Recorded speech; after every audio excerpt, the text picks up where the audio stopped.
Good evening, everyone. Breaking news right now. We just finished listening to President Donald Trump's address to the nation, discussing the historic and momentous decision a few hours ago, as you heard him say, for American planes to bomb 3 of Iran's nuclear sites. This is a historic moment. Hello and welcome, everyone. I'm Casey Stiegel. 9:05 here in North Texas. It's 10:05 in our nation's capital, where we just finished hearing from the president, and it's 5:05 in the morning in Israel. This is Fox 4 continuing breaking coverage of tonight's headline out of the Middle East. U.S. military planes again covertly bombing 3 of Iran's critical nuclear facilities a few hours ago. We're talking about Fordow, which is considered the nerve center of Iran's nuclear weapons program. It is close to the capital of Tehran, and it is the one that is buried deep underground in the side of a mountain.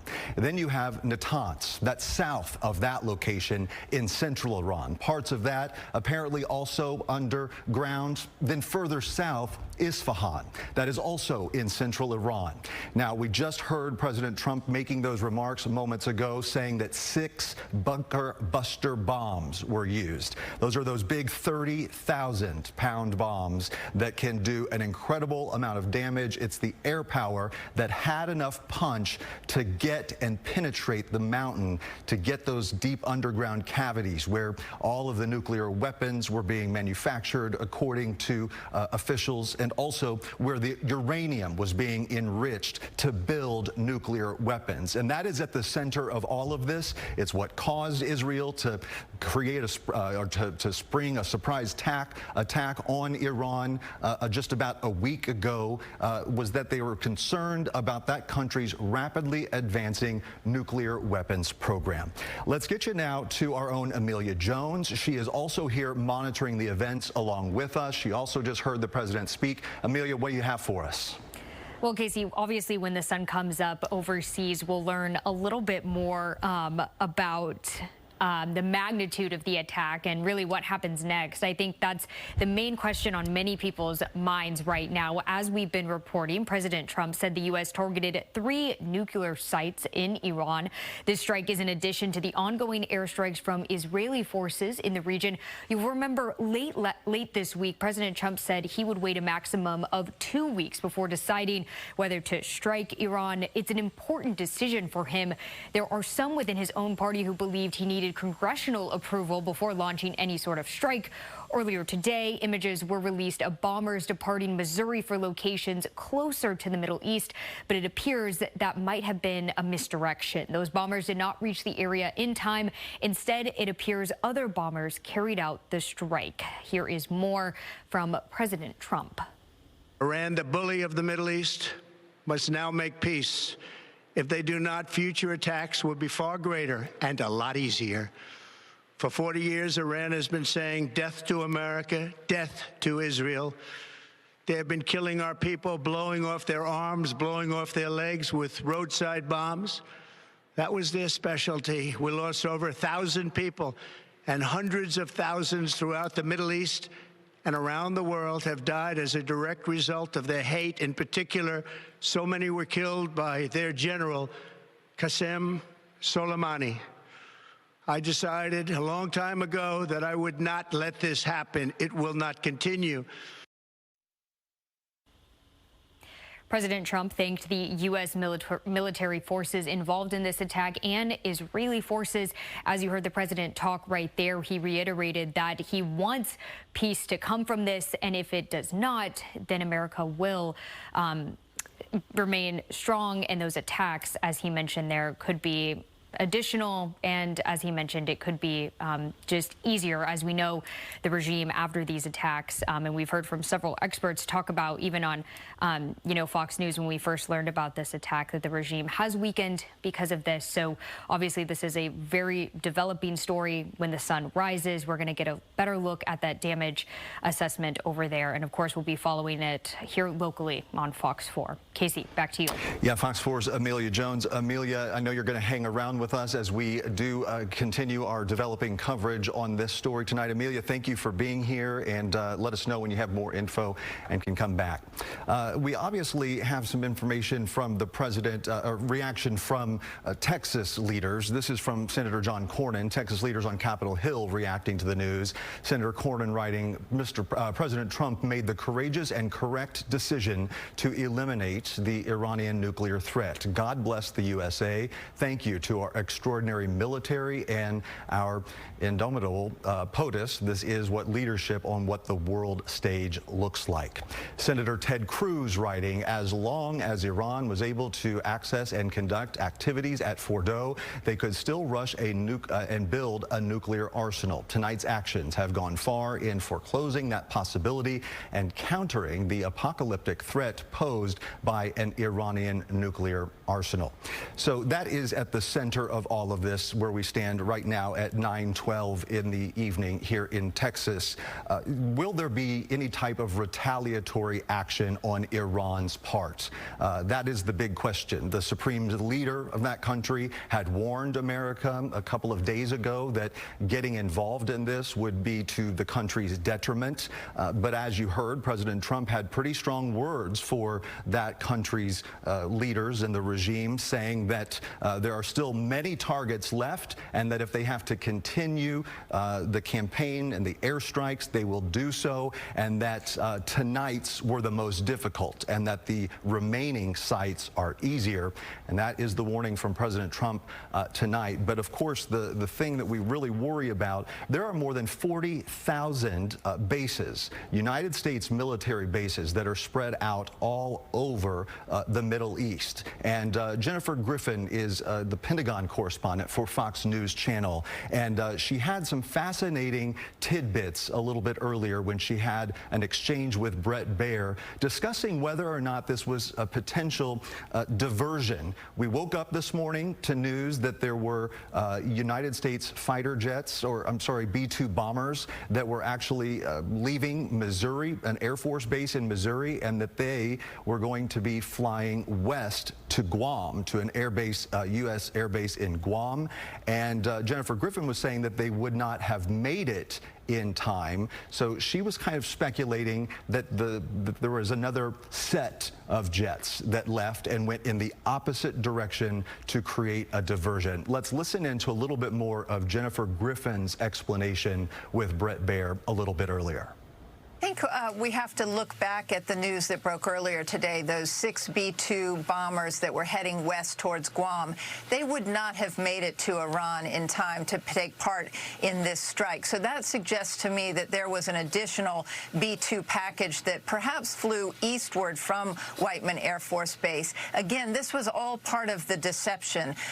There was a great deal of sort of misleading tidbits put out there to suggest that maybe President Trump had put off the decision and that this would happen 2 weeks from now. But as we knew, there were other indications, and we did not report earlier this week, even though we knew that Whiteman Air Force Base had put out a notice suggesting that the base was closed for so-called repairs until Monday, June 23rd. Now, if you look at the time frame of where we are right now, those B-2s would be home at Whiteman by the time that notice and that would be lifted on Monday, June 23rd. So that was put out a week ago, and so we should have had some clue that this might have been some indication of the time frame.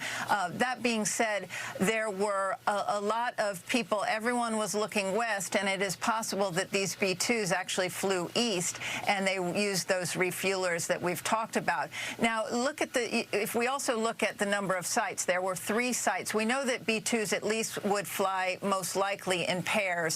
And so you would have had at least 4 massive ordnance penetrators, those 30,000-pound bombs dropped on the Fordo site.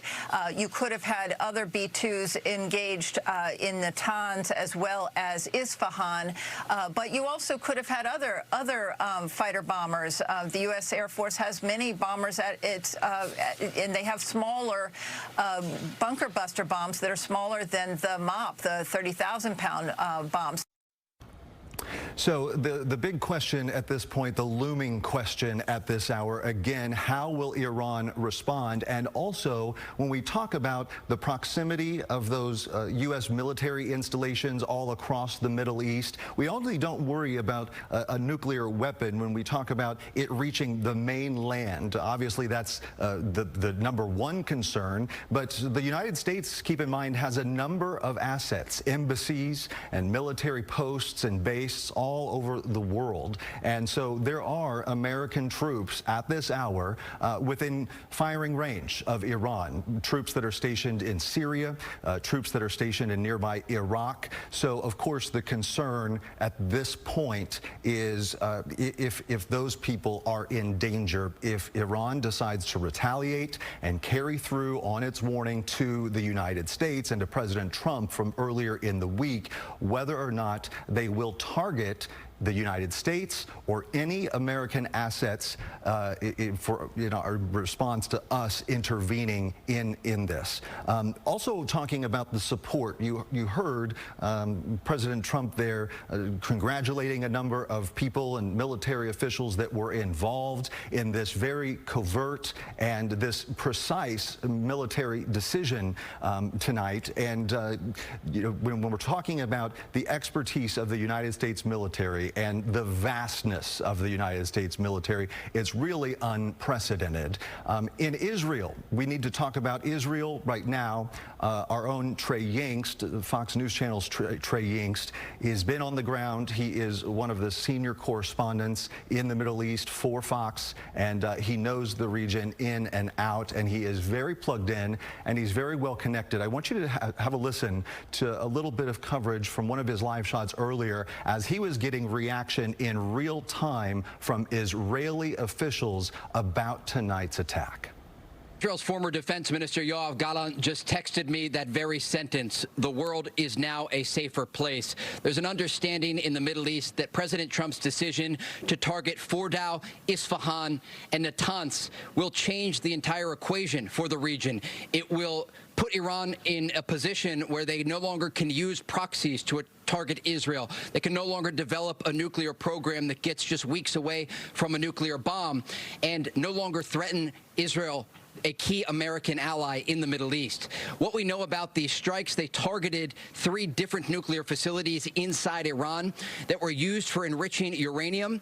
We know that back in 2018, when President Trump decided to pull out of the nuclear deal, it was the Fordow facility, that biggest one just outside the Iranian capital of Tehran, that the Iranians started enriching uranium closer and closer to weapons-grade material, around 60% in recent weeks, according to the International Atomic Energy Agency.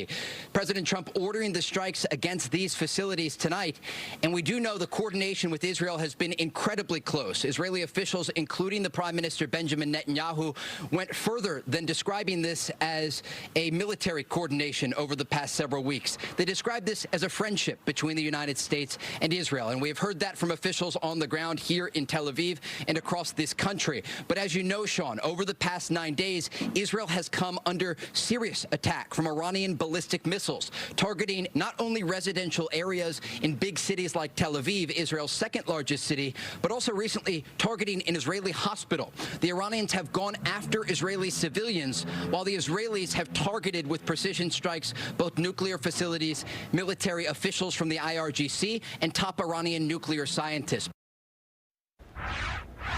Taking a live look again at the White House, where just moments ago President Trump concluded an address to the American people, telling them that United States warplanes bombed 3 nuclear sites in Iran this evening, including the Fordow site buried deep under a mountain, a site that was said to be too deep for Israeli weapons to reach.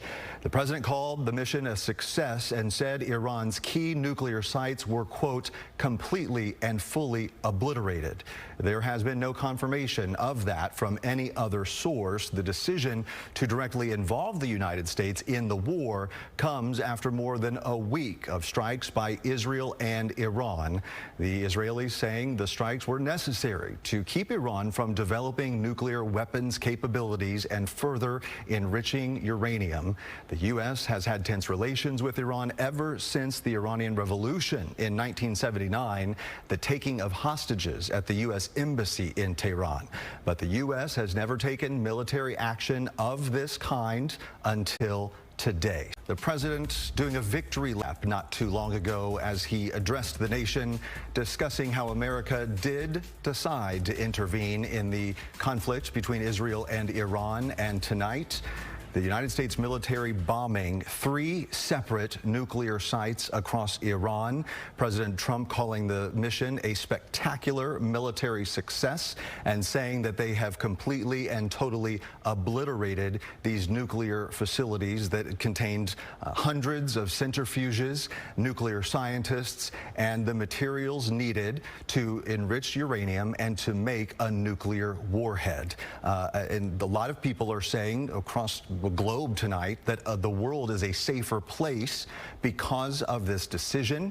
Of course, you have opposition saying that this is unconstitutional, that the president did not consult Congress before making this decision, and saying that America has started World War III and that we will be dragged into another endless war.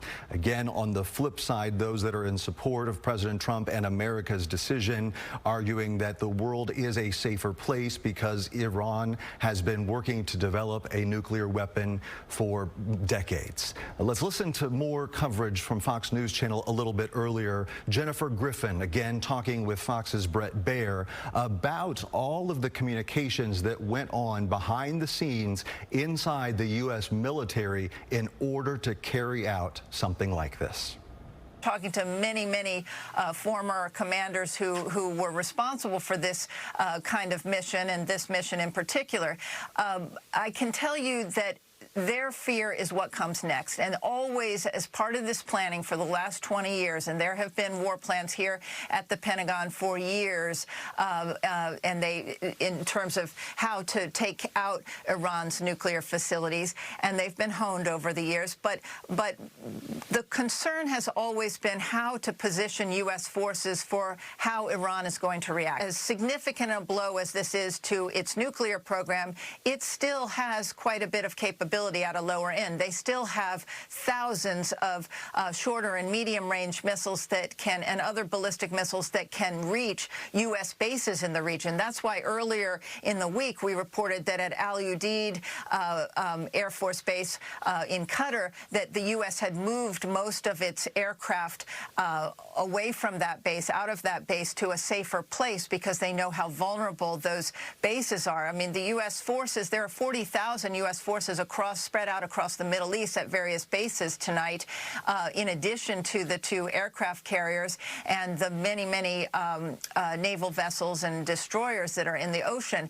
Those are all targets. And we also had noted earlier in the week that at the 5th Fleet in Bahrain, that all of those Navy vessels that the U.S. usually has stationed there had gone out to sea. So that's a form of force protection. But there is a degree of expectation that Iran's Navy, if you will, its forces could mine the Strait of Hormuz. There could be disruption to shipping traffic in the Strait of Hormuz. That is the type of thing that the Pentagon has been planning for in terms of what comes next, because it's very easy for the U.S. military to carry out this kind of tactical strike, and they are very good at it. Nobody is better. But what happens in the coming days? What kind of terror cells do the Iranians try to ignite worldwide? Iran has a population of more than 90 million people. It is the 17th most populated country on planet Earth.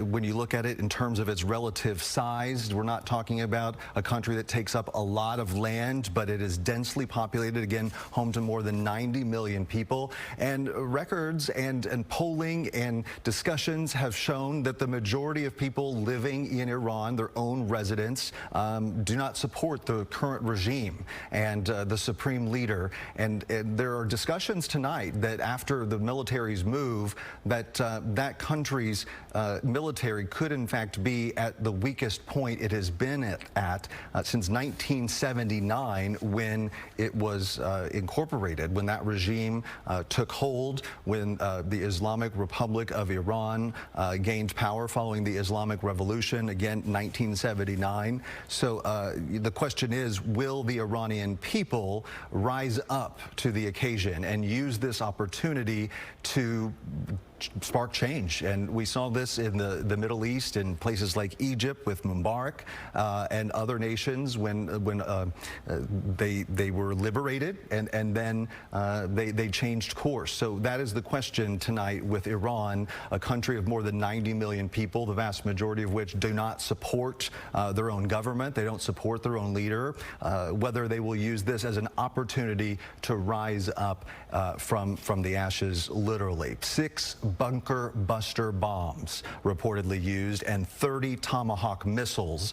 The bunker buster bombs transported to the Middle East by B-2 bombers that flew over there, and those Tomahawk missiles, interestingly, launched from submarines that were pretty far away. But as we've been reporting, the U.S. military has been surging assets. We're talking about aircraft carriers, boats, planes, personnel to the region ahead of this potential move. It was just this past week on Wednesday when President Trump came out and said that he would make a decision within 2 weeks. A lot of people thought that that gave us a 2-week timeline, and here we are a few days later. Theoretically, of course, it is within that 2-week mark, and that is what we have seen. Interestingly, the talk of diversion and how this was all done covertly, and how this had to be such a secretive mission, because once again, Iran has been causing fears and troubles, not just from America, but countries in the region for quite some time. Listen to this. 2 months ago, Donald Trump, the president, gave Iran 60 days to make a deal and give up their nuclear program. And he has said since 2011 they can never have nuclear weapons. He has been clear. There's been no ambiguity. Iran did not listen. And on day 61, Israel started a massive bombing campaign against Iranian military and nuclear facilities. President Trump then issued the following statement on Truth Social. Iran should have signed the deal I told them to sign. What a shame and waste of human life. Simply stated, Iran cannot have a nuclear weapon. I said it over and over again.